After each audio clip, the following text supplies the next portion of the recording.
ये कहानी रामपुर गांव की है, जहां बारिश का मौसम शुरू हो चुका था। गांव में बहुत जोर से बारिश हो रही थी। गलियां कीचड़ से भरी थीं और आसमान में काले बादल छाए थे। बारिश तेज थी, फिर भी रमेश अपने मोमोज का ठेला तैयार करता है और गांव में बेचने निकल पड़ता है। गांव के चौराहे पर पहुंचकर वो अपना मोमोज का ठेला लगा लेता है और जोर जोर से ग्राहकों को आवाज लगाने लगता है। अरे बारिश हो या तूफान, रमेश का ठेला तो रुकेगा नहीं। आओ आओ और दबा के मोमोज खाओ। आज भी गांव में मोमोज की खुशबू फैलानी है। लोग भूखे तो नहीं रह सकते हैं ना। बारिश में भी गर्मा गर्म मोमोज सबको पसंद आएंगे।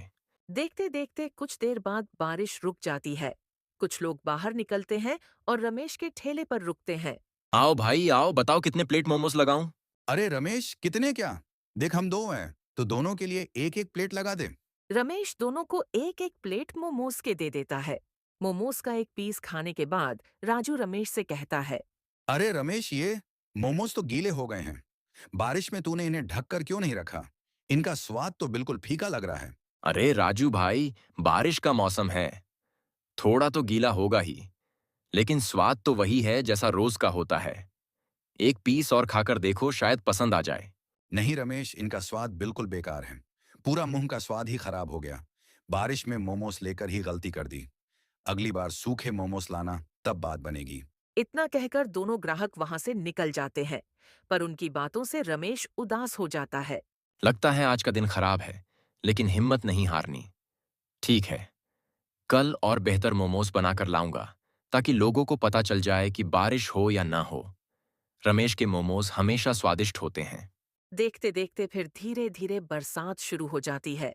रमेश दिन भर मेहनत करता है, लेकिन मोमोज गीले होने के कारण किसी को उसके मोमोज पसंद नहीं आते। बारिश की वजह से उसके मोमोज बहुत कम बिकते हैं, जिस कारण उसे बहुत बुरा लगता है और निराश होकर घर की ओर लौटता है। रमेश गीला घर लौटता है। उसके कपड़े बारिश से पूरी तरह से भीग चुके थे और चेहरा थकान और निराशा से भरा हुआ था।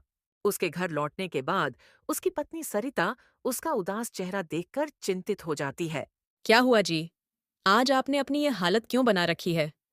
लगता है आज बारिश के चलते आपके मोमोस नहीं बिके। चेहरा तो बता रहा है कि आज कुछ ठीक नहीं हुआ। बोलिए, मोमोस बिके कि नहीं? हाँ सरिता, क्या बताऊं, बारिश ने सारा खेल बिगाड़ दिया। लोग मोमोज खरीद तो रहे थे, पर सब कह रहे थे कि गीले हो गए हैं, जिस कारण उनका स्वाद बिगड़ गया है। मोमोज बिके तो है, परंतु कुछ ही बिके। मैंने तो दिन भर गलियों में ठेला घुमाया, परंतु इस मौसम ने साथ नहीं दिया। यही मेरी परेशानी की बात है। अगर रोज रोज ऐसा रहा तो हमारा क्या होगा? ठेले का खर्चा, घर का खर्चा, सब कैसे चलेगा? कुछ और सोचना पड़ेगा, नहीं तो मुश्किल हो जाएगी। हाँ सरिता, चिंता तो मुझे भी है, पर हम हार नहीं मान सकते। कल मैं फिर से कोशिश करूंगा। शायद मौसम सुधर जाए और लोग फिर से मोमोज खाने आए। बस थोड़ा सब्र रखना होगा। फिर क्या था, रमेश और सरिता चुपचाप रात का खाना खाने लगते हैं।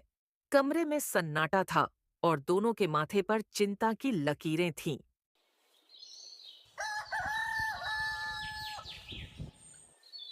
फिर अगली सुबह होते ही बारिश अब काफी हल्की हो चुकी थी।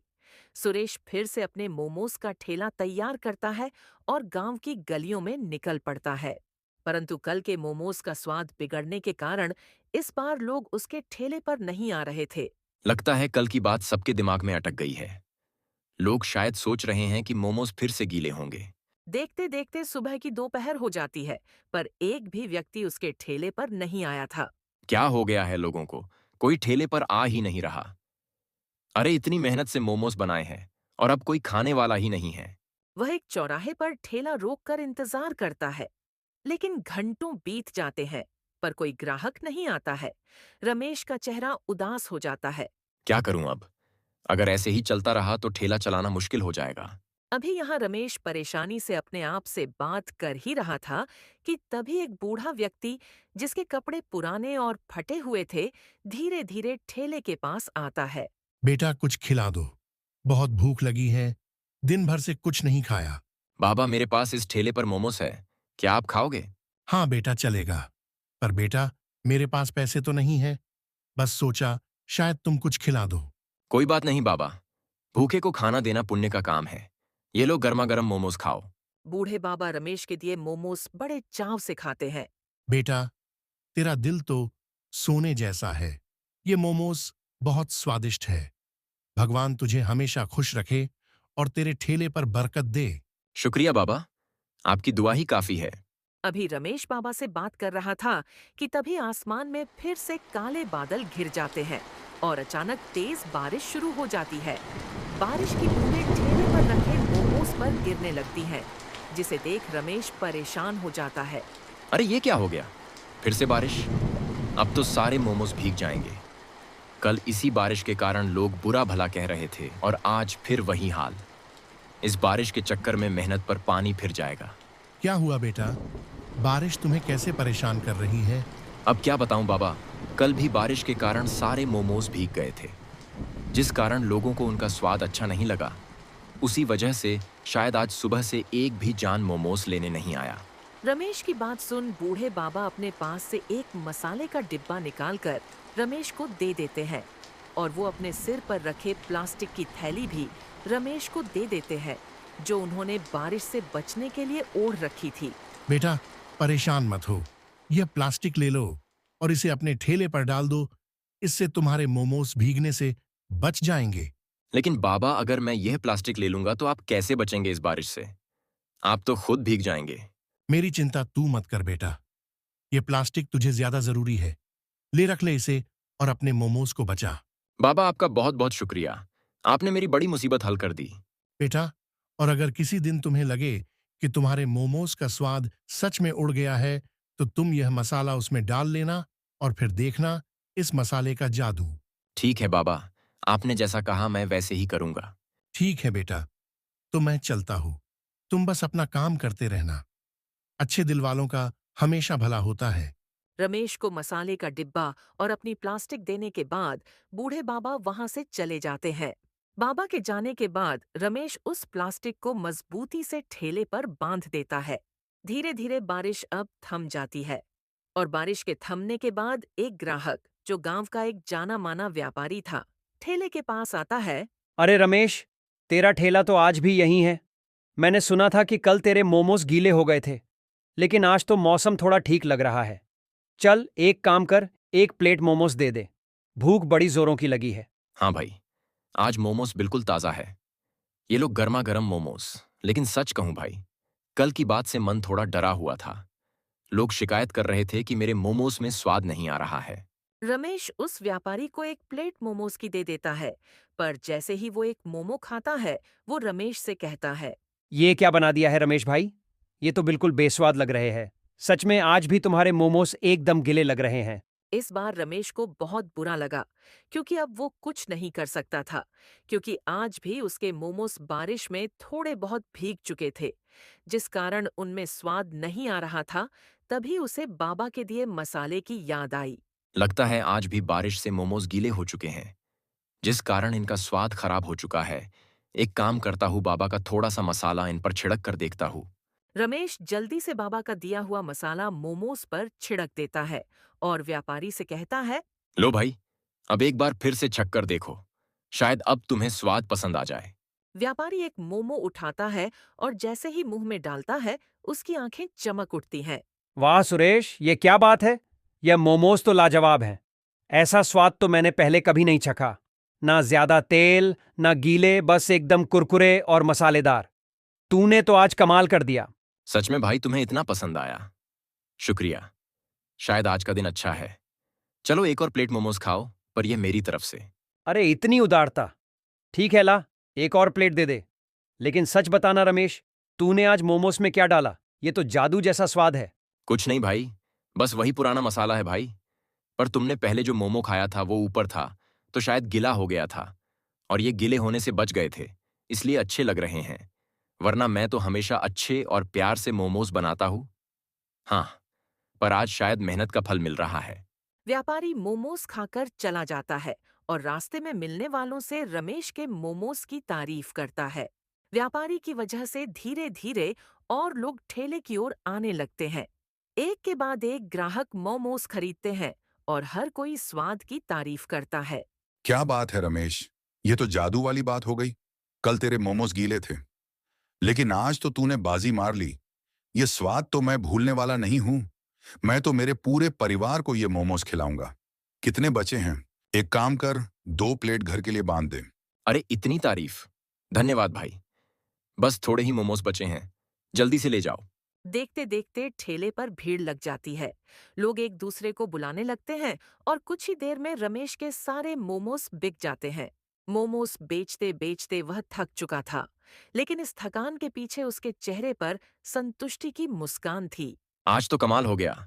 ना जाने बाबा के उस मसाले में क्या जादू था, या फिर मोमोज को प्लास्टिक से ढकने से कोई जादू हो गया। लेकिन जो कुछ हुआ, हुआ तो कमाल है। चलो, अब घर जाकर सरिता को यह खुशखबरी सुनाता हूँ। वो तो ये खबर सुनकर खुशी से पागल हो जाएगी। फिर क्या था, रमेश अपने ठेले को धक्का मारकर घर की ओर चल पड़ता है। रमेश में आज की घटना की वजह से एक नई उम्मीद जाग गई थी और इसी उत्साह के साथ रमेश दिन भर की कमाई के साथ खुशी खुशी घर लौटता है। क्या बात है जी? आज तो आपका चेहरा चमक रहा है, जैसे कोई खजाना मिल गया हो। आखिर बात क्या है? लगता है ठेले पर आज कुछ खास हुआ है। जल्दी बताइए, मोमोस बिके कि नहीं? और बिके तो कितने बिके? सरिता, आज तो कमाल हो गया। सारे मोमोज बिक गए, एक भी नहीं बचा।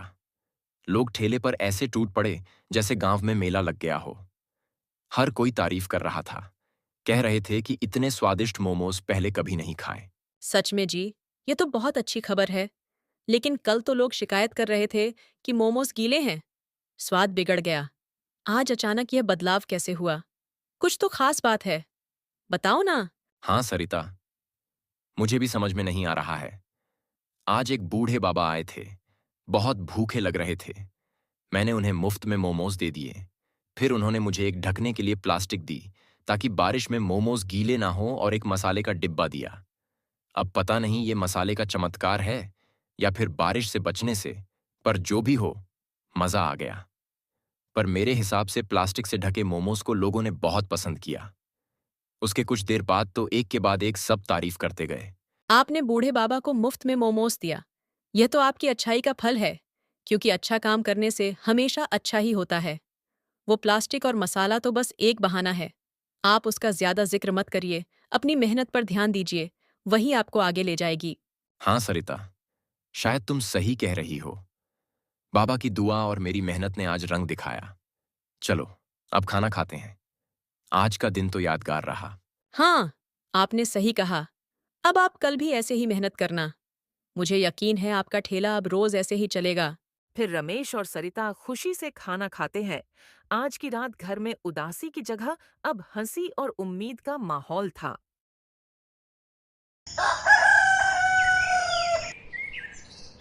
अगले दिन भी काफी बारिश हो रही थी। फिर भी सुरेश अपने ठेले को तैयार करता है और वह अपने ठेले पर बाबा की प्लास्टिक को मजबूती से लगाता है। फिर वह ठेले को धक्का मारकर गांव की गलियों में निकल पड़ता है। पर वो बाबा का मसाले का डिब्बा ले जाना भूल जाता है। उसका जोश देखकर कुछ लोग ठेले की ओर आकर्षित होते हैं, लेकिन मोमोज खाने के बाद उनकी प्रतिक्रिया पहले जैसी नहीं होती। अरे रमेश, ये क्या बात है? ये मोमोज तो कल के जैसे स्वादिष्ट नहीं हैं। कल तो तेरे मोमोज खाते ही मन खुश हो गया था। ऐसा जादुई स्वाद था। आज कुछ कमी सी लग रही है। तूने मसाला तो वही डाला ना? अरे हाँ भाई, मैंने तो वही पुराना मसाला डाला है जो हमेशा डालता हूँ। तेल भी ताज़ा, आटा भी वही है, और बारिश से बचाने के लिए ठेले के ऊपर ये प्लास्टिक भी लगाई है ताकि समोसे गीले ना हों। फिर भी समझ नहीं आ रहा तुम्हें स्वाद में क्या कमी लगी। पता नहीं रमेश, लेकिन वो पुराना जादू आज नहीं है। शायद बारिश का असर है या कुछ और। अगली बार पहले जैसे मोमोस लाना, तभी खाऊंगा। रमेश को कुछ समझ नहीं आ रहा था क्या बात है। तभी उसे अचानक से बाबा के मसाले की याद आई। लगता है कल जो जादू चला था वो बाबा के मसालों का था, और आज तो मैं उन्हें लाना भी भूल गया हूँ। अभी रमेश अपने आप से बात कर रहा था कि तभी उसके ठेले पर एक ग्राहक मोमोस लेने आता है। अरे रमेश भाई, मैंने सुना है तुम्हारे मोमोज के स्वाद में जादू है, जरा मुझे भी तो चखाना। हाँ भाई, बस 1 मिनट रुकना। रमेश उस ग्राहक के लिए थोड़े नीचे से मोमोस निकालकर एक प्लेट लगाता है, पर उसे खाते ही वो ग्राहक उससे कहता है। ये कैसा जादुई स्वाद है? मैंने तो सुना था कि तेरे मोमोज पूरे गांव में मशहूर हैं। तभी तो मैं उनका स्वाद लेने तेरे यहाँ आया था। लेकिन तेरे मोमोस भी बाकियों की तरह बस ठीक ठाक है। लोग तो कह रहे थे कि एक प्लेट मोमोस खाने के बाद दूसरा मांगने का मन करता था। ऐसे मोमोस तो दूसरे भी बना लेंगे, इनमें ऐसा क्या खास है? ग्राहक की ऐसी बातें रमेश को बहुत चुभने लगी, पर उसने उसकी बातों को मन पर नहीं लिया। उसने उससे कुछ नई सीख ली। ठीक है भाई, मुझे आज के लिए माफ कर देना, पर तुम कल आना, मेरी तरफ से तुम्हारे लिए एक प्लेट मुफ्त के मोमोज होंगे। बस कल तुम आना जरूर। ठीक है रमेश, मैं कल फिर आऊंगा। देखते हैं तू एक दिन में ऐसा क्या कर लेता है। ग्राहक वहां से रमेश से बात कर अपने रास्ते निकल जाता है और रमेश अपने ठेले पर गहरी सोच में पड़ जाता है। इतना तो पक्का हो चुका है कि कल जो बाबा ने मुझे मसाला दिया था, उसका स्वाद कुछ ज्यादा ही अच्छा है। तभी तो लोग कल के मोमोज की तारीफ करते थक नहीं रहे हैं, और आज के मोमोज को सारे लोग साधारण कह रहे हैं। आज मैं जैसे तैसे मोमोज को बेचने की कोशिश करता हूँ, और कल से अपने साथ बाबा के मसाले की डिब्बी साथ लेकर आऊंगा। फिर रमेश गांव के बाहर वाले बाजार में ठेला लगाकर खड़ा रहता है। काफी लोग आते हैं, पर आज उनका कल की तरह वह उत्साह भरा चेहरा नहीं था। जैसे तैसे देखते देखते रमेश में थोड़े बहुत मोमोज बिके, जिस कारण रमेश काफी परेशान हो गया था। देखते देखते दिन ढलता है और रमेश भी निराश हालत में अपने घर की ओर निकल पड़ता है। घर पहुंचकर रमेश आज की घटी सारी घटना अपनी पत्नी सरिता को विस्तार पूर्वक समझा देता है।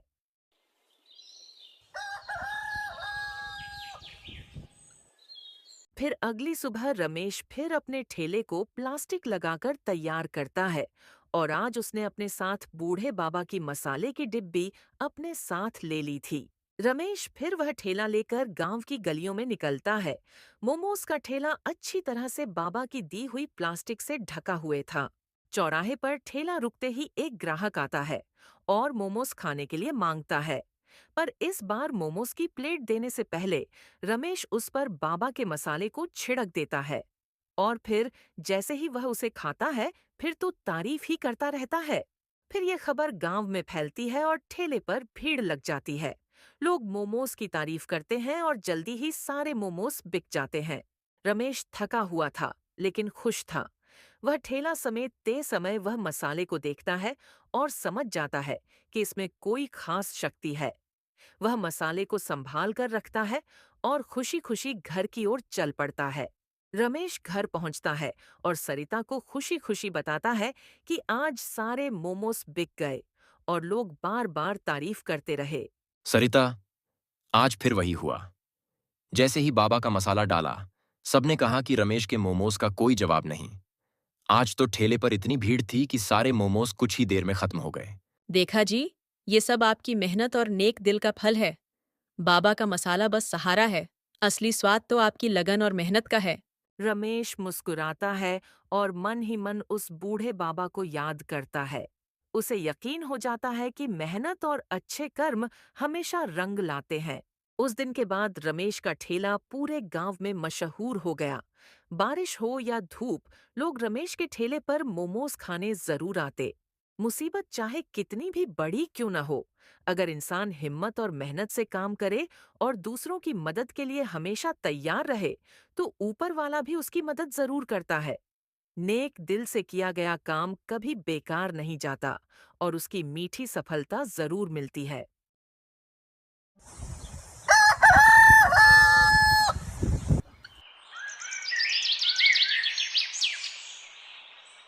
ये कहानी सीतापुर नाम के एक छोटे से गांव की है, जहां इन दिनों बरसात का मौसम शुरू हो चुका था और बिजली के कड़कड़ाहट के साथ बहुत जोरदार बरसात हो रही थी। इसी गांव में राजू नाम का एक व्यक्ति अपनी पत्नी मीरा के साथ रहता था। राजू एक गरीब मजदूर था, जो कभी किसी के खेत में काम करता तो कभी किसी के लिए मजदूरी करके अपने घर का पालन पोषण करता था। उसके पास तो गांव में खुद का मकान भी नहीं था। वो सेठ धनीराम के एक छोटे से खपरैल वाले घर में अपने परिवार के साथ किराए पर रहता था, जहां बरसात में छत टपकती और गर्मियों में दीवारें तपती थीं। जैसे तैसे दिहाड़ी मिलती तो घर का चूल्हा जलता, वरना कई बार उसे और उसके पत्नी को खाली पेट ही सोना पड़ता था। उस रात मौसम बेहद खराब था। मूसलाधार बारिश के साथ ठंडी हवाएं भी चल रही थीं और बिजली की चमक से पूरा गांव कांप सा रहा था। अजी, 2 दिन से लगातार बारिश हो रही है। न धूप निकली, न कपड़े सूख पाए। घर में हर तरफ नमी ही नमी भर गई है और ऊपर से छत भी टपक रही है। अगर यूं ही बारिश चलती रही तो खाने को कुछ भी नहीं बचेगा। मीरा, तुम ठीक कह रही हो, लेकिन अब करें भी तो क्या? खेत भी पूरी तरह पानी में डूब गए हैं। अनाज की बोरियां भी गीली हो गई हैं। हमारे पास जो थोड़ा बहुत दाल चावल था वो भी खत्म हो चुका है और सारी लकड़ियां भी भीग गई हैं, इसीलिए चूल्हा भी नहीं जल पा रहा। और हां, क्या तुमने सुना? बिरजू काका कह रहे थे कि बारिश कम से कम 15 दिन और ऐसे ही चलेगी। अगर सच में ऐसा हुआ तो न गांव के रास्ते खुलेंगे और न ही बाहर से कुछ लाया जा सकेगा। ऐसा तो मत कहिए जी। अगर इसी तरह पानी गिरता रहा तो हम खाएंगे क्या? घर में अनाज का एक दाना भी नहीं बचा है। लकड़ियां भी भीगी पड़ी हैं। चूल्हा जल नहीं रहा। पेट की आग तो जैसे अब सहन ही नहीं होती। न कोई उधार देने को तैयार है, न कहीं काम ही मिल रहा। अब तो भगवान ही मालिक है। इसी तरह बारिश लगातार पड़ती रही और फिर जैसे तैसे 3 दिन बाद बारिश रुक जाती है और बारिश के रुकते ही राजू तुरंत अपने घर से काम की तलाश में बाहर निकल पड़ता है। सेठ जी, आपके पास अगर कुछ काम हो तो बताइए। मैं कुछ भी करने के लिए तैयार हूं। बस घर में बैठकर पत्नी की भूख नहीं देखी जाती। अरे राजू, मैं तेरा दुख समझता हूँ, लेकिन जब से ये बरसात लगी है मैं तो खुद अपने मजदूरों को काम नहीं दे पा रहा हूँ। मेरे सारे खेत पानी में डूबे पड़े हैं। बारिश के चलते मेरा गोदाम का काम भी पूरी तरह बंद है, इसलिए अभी तो कोई काम नहीं है। सेठ जी, मैं कोई भी काम कर लूंगा। मैं हल भी जोत लूंगा और अगर आप कहें तो घर का काम भी कर दूंगा। जानवरों को चारा पानी भी दे दूंगा। मगर मुझे कुछ तो काम दीजिए। घर पर मेरा परिवार भूखा है। सेठ जी, अगर मुझसे कोई गलती हुई हो तो मुझे माफ कर दीजिए, लेकिन मुझे कोई काम दीजिए। नहीं राजू, ऐसा मत कह। तुझसे कोई गलती नहीं हुई है, पर मैं भी क्या करूं, मजबूर हूं। कुदरत का कहर हम सब पर ही बरस रहा है। लेकिन तू चिंता मत कर, जैसे ही बारिश थमेगी सबसे पहला काम मैं तुझे ही दूंगा। और सुन, एक काम कर, मेरे पास कुछ सूखी लकड़ियां और थोड़ा अनाज रखा है, जाते जाते अपने साथ लेते जा। सेठ से खाने का अनाज लेकर राजू जैसे ही अपने घर की ओर निकला ही था कि बरसात फिर से शुरू हो जाती है। बरसात के चलते वो एक झोपड़ी के यहाँ जाकर रुक जाता है। जहाँ वो रुका था वहीं पर 2 लोग आपस में बरसात पर चर्चा कर रहे होते हैं। भाई राकेश, इस बार तो बारिश बढ़िया पड़ रही है। खेतों के लिए तो जैसे वरदान हो। बिल्कुल सूरज भाई, बारिश पड़नी भी चाहिए। अगर ये ना हो तो गर्मी जान निकाल लेती। पिछले साल तो जून जुलाई के महीनों में गर्मी ने लोगों का जीना मुश्किल कर दिया था। ना पानी था, ना फसल हुई। कई गांवों में तो पीने तक को पानी नहीं बचा था। हाँ, सही कह रहे हो राकेश। इस बार तो मौसम भी सही वक्त पर पलट गया है। ऐसे ही 10 दिन तक लगातार पानी बरस जाए तो चावल की फसल भी अच्छे से हो जाए। हाँ भाई, कम से कम 10 दिन तो ऐसे ही बरसे, वरना कहीं अचानक धूप निकल गई तो सारी मिट्टी फट जाएगी। मैंने कल ही मौसम की खबर देखी थी, जहां बता रहे थे कि कम से कम 10-15 दिन के लिए बारिश तो भर भर के होने वाली है। इसका मतलब अभी तो हमारे सोच से कुछ ज्यादा बरसात होने वाली है। हाँ भाई, मौसम विभाग ने साफ कहा है कि अगले 10-15 दिन दबा के बारिश होने वाली है। उन्होंने तो सलाह भी दी है, लोग जरूरी राशन वगैरह पहले ही घर पर रख लें। फिर चिंता किस बात की? मैं तो आज ही पूरे महीने का घर का राशन भर लूंगा। फिर आराम से बरसात के मजे लेंगे, गर्मा गर्म खिचड़ी पकौड़ी और ऊपर से गर्म चाय। बगल में खड़ा राजू ये सब बात सुनकर उनसे कहता है। अगर बारिश ऐसे ही पड़ती रही तब तो हमारा जीना दुश्वार हो जाएगा। हमारे घर पर तो इतने दिनों का अनाज भी नहीं है और आप लोग 10 दिन की बारिश बता रहे हो। तो खड़े क्या हो राजू भाई, जाओ और जाकर अपने घर का राशन भरा लो। राजू चुपचाप किनारे खड़ा होकर उनकी बातें सुनता है। उसके मन में चिंता थी। जहाँ कुछ लोगों के लिए ये बारिश वरदान बन रही थी, वहीं उसके जैसे गरीबों के लिए ये अभिशाप बन गई थी। फिर कुछ समय बाद जैसे ही बारिश थोड़ी सी कम होती है, वो अपने घर की ओर चल पड़ता है। अरे भाग्यवान, मैं अभी बाहर से सुनकर आ रहा हूं कि अगले 10-12 दिन तक लगातार बारिश होने वाली है। मेरी तो कुछ समझ नहीं आ रहा है कि मैं क्या करूं, कहां से घर का राशन भराऊं। क्या कह रहे हो जी? 10-12 दिन? अगर ऐसे हुआ तो हम क्या करेंगे? हमारे घर पर तो इतने दिनों का अनाज नहीं है और ऐसी बारिश में आपको कहीं काम भी नहीं मिलेगा। आपको तो पता ही है कि घर की हालत कैसी है। कोने कोने से पानी टपक रहा है। अब तो बर्तन भी भरते जा रहे हैं। हाँ मीरा, मैं समझ रहा हूं तुम्हारी परेशानी, मैं भी जानता हूं कि इस टपकते छत के नीचे हम कब तक टिक पाएंगे। अगर ऐसी ही बारिश होती रही तो, और ऐसी ही बारिश होती रही तो घर में कोई ना कोई बीमार भी पड़ सकता है। और हमें अभी सेठ धनीराम को घर का किराया भी देना है। पहले ही 3 महीनों का किराया देना बाकी है। अगर ऐसे ही हालात रहे तो हम कहाँ से किराया भरेंगे? वो तो इस बार पक्की नहीं सुनेंगे हमारी बात। पिछली बार तो किसी तरह मना लिया था। यही बात तो मुझे भी खाए जा रही है। एक तरफ ये बारिश है जो रुकने का नाम नहीं ले रही है, और दूसरी तरफ जेब में फूटी कौड़ी नहीं है। मीरा, मुझे कुछ नहीं समझ रहा है। मैं क्या करूं? आप परेशान मत होइए। मैं जानती हूँ कि आप बहुत कोशिश कर रहे हो, पर अब हम दोनों को मिलकर कुछ करना होगा, तभी कोई रास्ता निकल पाएगा। अभी वो दोनों आपस में बात कर ही रहे थे कि तभी बारिश और जोर जोर से होने लगी, और इस बार तो बारिश के साथ साथ बिजली भी गिर रही थी। बारिश की बूंदें इतनी तेजी से गिर रही होती हैं जैसे बादल फट पड़े हों। बारिश के बूंदों के साथ गांव का पूरा वातावरण शीतल और ठंडक से भर जाता है। अब तो देखो जी, बारिश और तेज हो गई है, और ये छत तो अब लग रहा है जवाब दे देगी। और एक तरफ से ये बारिश परेशान कर रही है, दूसरी तरफ घर में खाने को अनाज नहीं है। हमें जल्द से जल्द कुछ ना कुछ तो करना ही होगा। हाँ मीरा, अब तो मुझे और डर लग रहा है। कहीं अगर ऐसी ही बरसात बढ़ती रही तो ये छत गिरकर नीचे ना आ जाए। हमें कुछ ना कुछ करना तो पड़ेगा। आप एक काम क्यों नहीं करते हो? एक बार जाकर मुखिया जी से मिल लीजिए, शायद वो कुछ मदद कर दे हमारी। मीरा, परंतु ऐसी बारिश में घर से बाहर निकलना जान जोखिम में डालना है। बारिश की वजह से रास्तों पर चारों तरफ कीचड़ ही कीचड़ है, और मैं मुखिया जी से मिलकर क्या करूंगा? उनके पास मदद के लिए जाओ तो कोई ना कोई नया बहाना बनाकर हमेशा गांव वालों की बातों को टाल देते हैं। हाँ, मैं आपकी बात समझ रही हूँ, पर इस समय हम लाचार हैं। हमें उनकी मदद लेनी ही पड़ेगी। तुम एक बार जाकर उनसे बात तो करके देखो, शायद वो कोई मदद कर दे। अगर अभी नहीं गए तो शायद हमें पछताना पड़ सकता है। इसलिए कह रही हूँ, जाइए और उन्हें हम पर क्या बीत रही है सब कुछ साफ साफ बता दीजिए। फिर क्या था, मीरा की ऐसी बातें सुनकर राजू भारी बारिश में मुखिया के घर के लिए निकल जाता है। किसी तरह से बच बचाकर राजू मुखिया के घर पर पहुंच जाता है।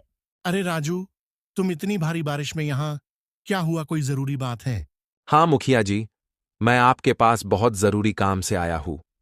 मुखिया जी, इस बारिश ने तो हमारा जीवन ही तबाह कर रखा है। घर की छत से लबालब पानी गिर रहा है। घर की ऐसी हालत हो रखी है जैसे पूरा घर नदी हो। घर में खाने को अनाज नहीं है।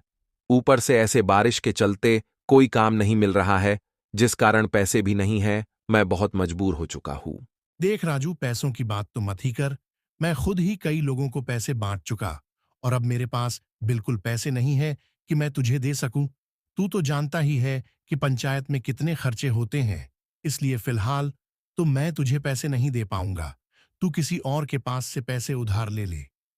और बारिश का क्या है? बारिश तो सबके लिए आई है, बस फर्क इतना है कि कोई भीगते हुए सहता है तो कोई घरों में आराम फरमाता है। यहाँ राजू मुखिया के यहाँ मदद लेने की कोशिश कर रहा होता है, और वहीं उसके घर पर सेठ धनीराम अपना किराया लेने पहुंच जाता है। सुनो मीरा, मुझे फटाफट से घर का किराया लाकर दे दो। और हाँ, याद है ना, पहले के 3 महीनों का भी किराया बाकी है। सेठ जी, कृपा करके थोड़ा वक्त और दे दीजिए। राजू बाहर गए हैं, वो किसी से मदद लेने गए हैं, बस लौटने ही वाले होंगे।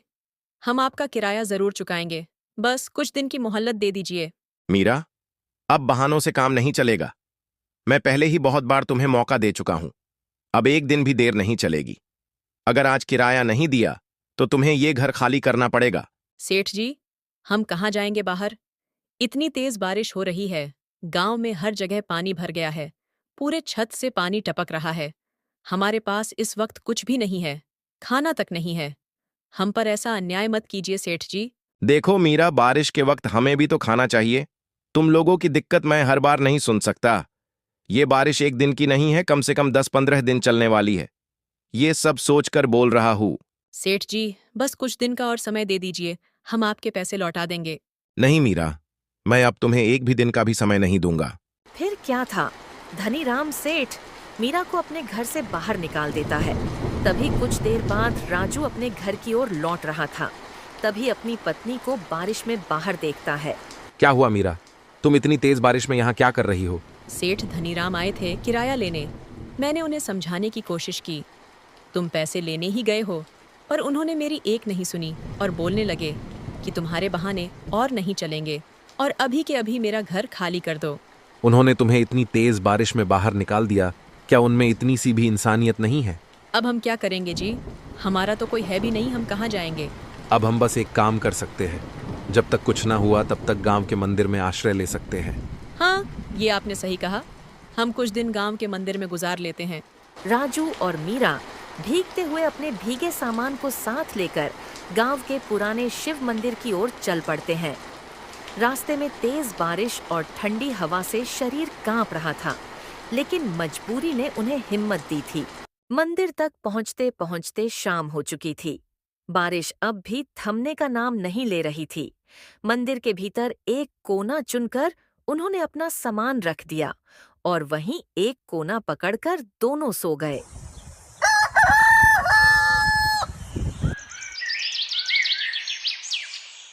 सुबह होते ही गांव के सेठ वहां आ गए, जिनके पास कुछ दिन पहले वो काम मांगने गया था।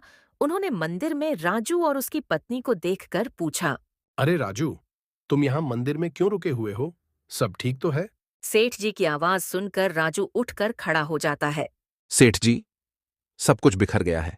घर से निकाल दिए गए, खाने को कुछ नहीं, कोई काम नहीं, मजबूरी में मंदिर में आकर शरण ली है। मुझे अफसोस है राजू, मैंने सोचा नहीं था कि हालात इतने बिगड़ जाएंगे। उस दिन तुझे जो थोड़ा अनाज दिया था, उसी से कुछ दिन गुजारा कर लेगा, ऐसा सोचा था। लेकिन अब देख रहा हूं कि बात उससे कहीं आगे निकल चुकी है। सेठ जी, अब हालात हमारे बस में नहीं रहे। बारिश ने हमारे जैसे गरीबों की जिंदगी पूरी तरह से उधेड़ दी है। हम तो बस एक कोने में बैठकर यही सोचते रहे कि अगली सुबह कैसी होगी। चल उठ, अपना सामान उठा और चल मेरे साथ मेरे घर के पास। मेरा एक छोटा सा घर है, तू आज से वही रहेगा। राजू को एक पल के लिए विश्वास ही नहीं हुआ कि सेठ जी ने उसके लिए अपने घर के पास एक छोटा सा घर देने की बात कही। उसकी आंखों में आंसू आ गए। इतने अपमान और संघर्ष के बाद किसी ने उसका दर्द समझा था। सेठ जी, मैं आपका यह उपकार कभी नहीं भूलूंगा। आपने आज मेरी डूबती जिंदगी को एक नई दिशा दी है। नहीं राजू, ये कोई उपकार नहीं है। तुमने हमेशा मेहनत से काम किया है। तुम्हारे जैसे ईमानदार लोग ही इस गांव की असली ताकत हैं। वो घर पुराना जरूर है, लेकिन छत मजबूत है। तुम्हारे परिवार को अब भीगने की जरूरत नहीं। राजू और मीरा ने मंदिर से अपना भीगा हुआ सामान समेटा और सेठ जी के साथ चल पड़े। सेठ जी उन्हें सबसे पहले अपने घर में ले गए और उन्हें कुछ देर वहीं रुकने कहा, ताकि दूसरे घर में थोड़ी साफ सफाई करवा सके। कुछ देर बाद जब राजू और मीरा उस घर में पहुंचे तो उन्होंने देखा घर पुराना था मगर मजबूत था। उस घर में कहीं से भी पानी की बूंद नहीं गिर रही थी। उस घर को देखकर मीरा बोली, लगता है जैसे हम एक बुरे सपने से जागे हैं। भगवान सेठ जी को सदा खुश रखे। देखते देखते कुछ दिन और बीत गए। बारिश अब धीरे धीरे कम होने लगी थी। गांव में फिर से हलचल लौटने लगी थी। खेतों में पानी उतर चुका था और लोग अपने अपने कामों में लगने लगे थे। राजू और मीरा अब उस नए घर में सुकून से रह रहे थे। एक सुबह मीरा चूल्हे पर चाय चढ़ाते हुए राजू से बोली, सुनिए जी, एक बात कहूं? हाँ भाग्यवान, कहो ना। अब जब हमारे सिर के ऊपर मजबूत छत है और थोड़ी राहत मिल गई है, तो क्यों ना हम कुछ छोटा मोटा काम शुरू करें? काम? कैसा काम? सोचा है, गांव के मुख्य चौक पर एक छोटी सी चाय की टपरी खोल लेते हैं। बारिश के बाद हर कोई गर्मा गर्म चाय के लिए तरस रहा है और गांव में कोई अच्छी चाय की जगह है भी नहीं। हाँ, बात तो तुम्हारी ठीक है, लेकिन इसके लिए कुछ पैसे चाहिए होंगे। हमारे पास तो कुछ भी नहीं बचा। सेठ जी से कहिए ना, उन्होंने हमारी इतनी मदद की है, एक बार उनसे थोड़े पैसे उधार मांगिए। आप कह दीजिए कि जैसे ही दुकान चलने लगेगी धीरे धीरे चुका देंगे, वो जरूर मानेंगे। ठीक कह रही हो मीरा, एक बार कोशिश करने में क्या जाता है। अगर चाय की दुकान चल निकली तो हमें किसी के सामने हाथ नहीं फैलाना पड़ेगा। उसी दिन राजू दोपहर में सेठ जी के पास पहुंचा। संकोच के साथ उसने अपनी बात रखी। सेठ जी, एक बात कहनी थी। आपसे जो मदद मिली उसके लिए मैं हमेशा आपका आभारी रहूंगा। अब मैं कुछ काम शुरू करना चाहता हूं, एक छोटी सी चाय की टपरी। अगर आप थोड़े पैसे उधार दे दें तो मैं धीरे धीरे चुका दूंगा। राजू, यही तो मुझे सुनना था। मैं जानता था कि तुम किसी पर हमेशा निर्भर नहीं रहोगे। चाय की दुकान बहुत अच्छा विचार है। गांव में लोग सुबह शाम बैठते हैं, बात करते हैं। तुम्हारी दुकान चलेगी जरूर। ये लो, ये 5,000 रुपये दुकान शुरू करने के लिए काफी होंगे। और चिंता मत करना, उधार की बात नहीं, इसे निवेश मानो। और जब दुकान चल निकले तब जैसे मन करे लौटा देना। सेठ जी, आपने तो आज फिर मुझे नया जीवन दे दिया। अगले ही दिन राजू ने गांव के चौक पर एक छोटी सी जगह देखी और वहां लकड़ी की एक साफ सुथरी चाय की टपरी लगाई। मीरा ने घर पर ही अदरक की चाय और गर्म पकौड़े बनाने शुरू कर दिए। दुकान का नाम उन्होंने रखा पहली बारिश की चाय। नाम सुनते ही गांव के लोग खींचे चले आए। सभी को वो कहानी याद थी जब राजू और मीरा बारिश में मंदिर में सोने को मजबूर हुए थे। अब वही लोग उनकी चाय की तारीफ करते नहीं थकते थे। अरे राजू, तेरी चाय तो वाकई कमाल की है। और मीरा भाभी के गरम गरम पकौड़े, बस क्या कहने। धीरे धीरे उनकी दुकान चल निकली। राजू सुबह 6 बजे से शाम 7 बजे तक दुकान खोलता और मीरा पीछे से सारा सामान तैयार करती। कुछ ही महीनों में राजू ने सेठ जी का पैसा भी लौटा दिया। आज वही राजू, जो एक वक्त अपनी पत्नी को भूखा सुलाता था, अब गांव के लोगों को गरम चाय और स्वादिष्ट पकौड़े खिला रहा है। उसकी दुकान अब गांव का सबसे प्यारा अड्डा बन चुकी है। देखिए जी, मेहनत और सच्ची नीयत कभी खाली नहीं जाती। हाँ, और सबसे बड़ा भाग्य तो ये है कि मेरे साथ तुम हो मीरा। पहली बारिश ने राजू और मीरा से सब कुछ छीना था, लेकिन उसी बारिश ने उन्हें एक नई सोच, एक नई शुरुआत और आत्मसम्मान की चाय की दुकान दी। मुसीबतें चाहे जितनी भी बड़ी क्यों न हो, अगर इंसान हिम्मत न हारे, मेहनत करता रहे और रिश्तों में सच्चाई और भरोसा बनाए रखे, तो वो बुरे से बुरे दौर से निकलकर नई जिंदगी शुरू कर सकता है।